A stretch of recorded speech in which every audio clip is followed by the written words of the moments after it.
اعوذ باللہ من الشیطان الرجیم بسم اللہ الرحمن الرحیم۔ آج ہم سورۃ البقرہ کی آیت نمبر 260 سے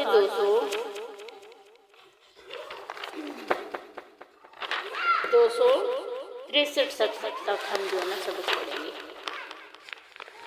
چلیں سبق کا آغاز کرتے ہیں۔ وَإِذْ قَالَ إِبْرَاهِيمُ رَبِّ أَرِنِي كَيْفَ تُحْيِي الْمَوْتَى، جب کہا ابراہیم نے کہ میرے رب دکھا کہ کیسے تو مردوں کو زندہ کرتا ہے۔ قَالَ أَوَلَمْ تُؤْمِنْ، کہا کیا تو ایمان نہیں رکھتا؟ قَالَ بَلَىٰ وَلَٰكِن لِيَطْمَئِنَّ قَلْبِي، کہا بلکہ میں تو اپنے دل کو مطمئن کرنا چاہتا ہوں۔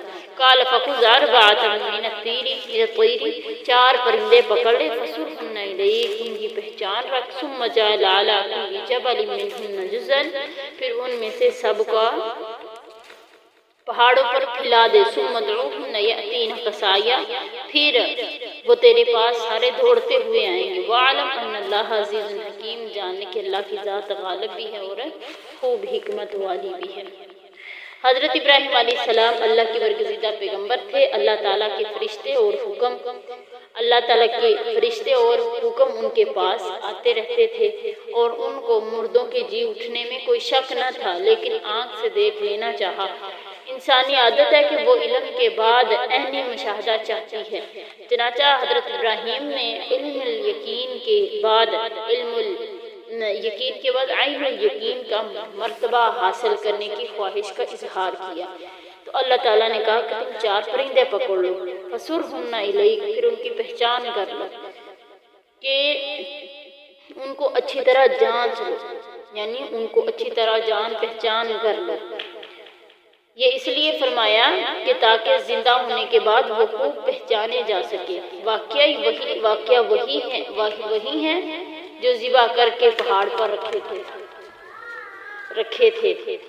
کوئی اشتباہ تو نہیں ہے اس صورت میں؟ ثم اجعل علی کل جبل منہن جزءا سے پہلے اللہ تعالیٰ نے فرمایا ثم قطعہن، محذوف ماننا پڑے گا، یعنی پہلے میں کیا کرو، پہلے ان کی پہچان کر لو، ان کے ٹکڑے کر کے انہیں کیا کر لو، سرہن الیک، پہلے کیا کرو ان کے ٹکڑے کر لو، پھر ان ٹکڑوں کی پہچان کر لو، پھر ان کو ہر پہاڑ پر ڈال دو، تو پھر انہیں پکارو، یأتینک سعیا، وہ تیرے پاس دوڑتے ہوئے آ جائیں گے۔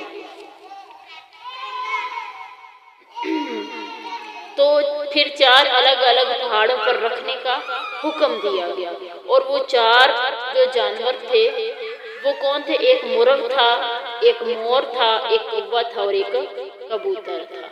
ٹھیک ہے، تو حضرت ابراہیم علیہ السلام نے جب ایسے کیا، پھر حضرت ابراہیم نے بعد میں آواز لگائی کہ مرغ میرے پاس آ جائے۔ وہ پہاڑوں سے مکس ہوئی بوٹیاں جو تھیں ان میں سے اڑتی ہوئی حضرت ابراہیم کے سامنے اکٹھی ہوئی۔ حضرت ابراہیم نے جب جانا، اللہ تعالیٰ نے کہا وَعْلَمْ، جان لے کہ اللہ تعالیٰ غالب بھی ہے اور حکمت والا بھی ہے۔ مَثَلُ الَّذِينَ يُنْفِقُونَ أَمْوَالَهُمْ فِي سَبِيلِ اللَّهِ، مثال ان لوگوں کی جو اللہ کے راستے میں خرچ کرتے ہیں، كَمَثَلِ حَبَّةٍ أَنبَتَتْ سَبْعَ سَنَابِلَ، مثال ایک دانے کی ہے جس سے 7 بالیاں اگتی ہیں، فِي كُلِّ سُنبُلَةٍ مِّائَةُ حَبَّةٍ، ہر ایک بالی سے 100 دانہ نکلتا ہے۔ واللہ یضاعف لمن یشاء، اللہ تعالیٰ بڑھاتا ہے جس کے لیے چاہتا ہے۔ واللہ واسع علیم، اللہ بڑی وسعت والا جاننے والا ہے۔ سبحان اللہ۔ اللہ فرما رہے ہیں میرے بندے، مومن بندے جو ہیں وہ اللہ کے راستے میں جو مال خرچ کرتے ہیں نا، ان کا اللہ بتا رہا ہے کہ ان کی مثال ایسے ہے کہ ایک دانہ زمین میں ہم بو کے آتے ہیں تو اس سے 7 بالیاں نکلتی ہیں، ہر بالی میں 100 دانہ ہوتا ہے، مطلب ایک دانے سے 700 دانے بن گئے، ایک دانے سے 700 دانے بن گئے۔ اسی طرح مومن ایک نیکی کرتا ہے تو اللہ تعالیٰ 700 گنا اسے بڑھاتا ہے۔ حدیث میں آتا ہے کہ اگر کوئی بندہ ایک کھجور اللہ کے راستے میں خرچ کرتا ہے، کل قیامت کے روز اللہ تعالیٰ اسے احد پہاڑ کے برابر بنا دے گا۔ سبحان اللہ، یعنی کتنا زیادہ اللہ تعالیٰ بڑھاتے ہیں۔ اللہ کے نبی صلی اللہ علیہ وسلم نے فرمایا تم قرآن پڑھتے ہو، قرآن کو جب پڑھ رہے ہوتے ہو تو تم الف لام میم ان کو یہ ایک حرف نہ سمجھنا، کیونکہ یہ 3 حرف ہیں، ان کے پڑھنے سے 30 نیکیاں ملتی ہیں۔ اللہ تعالیٰ 700 گنا تک بڑھاتا ہے، یعنی ہم نیکی ایک کرتے ہیں، اللہ اس کا اجر ہمیں 700 گنا تک بڑھاتا ہے۔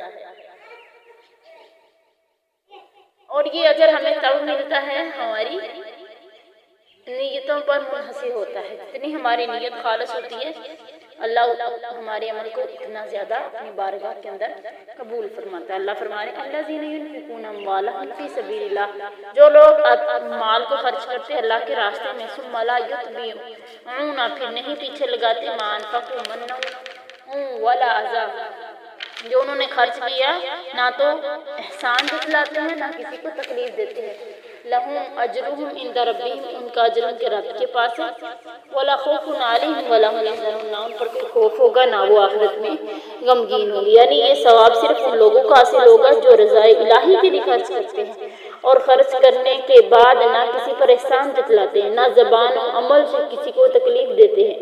کسی کو کچھ دے کر احسان جتلانا کبیرہ گناہ ہے۔ صحیح مسلم میں ایک حدیث ہے کہ میں نے احسان جتلانے والا ان 3 شخصوں میں سے، قیامت ان 3 شخصوں میں سے فرمایا کہ ایک حدیث میں کہ احسان جتلانے والا ان 3 شخصوں میں سے ہوگا جن کی طرف اللہ تعالیٰ نظر رحمت کی طرف سے دیکھے گا بھی نہیں قیامت کے دن، نہ ہی انہیں گناہوں سے پاک کرے گا۔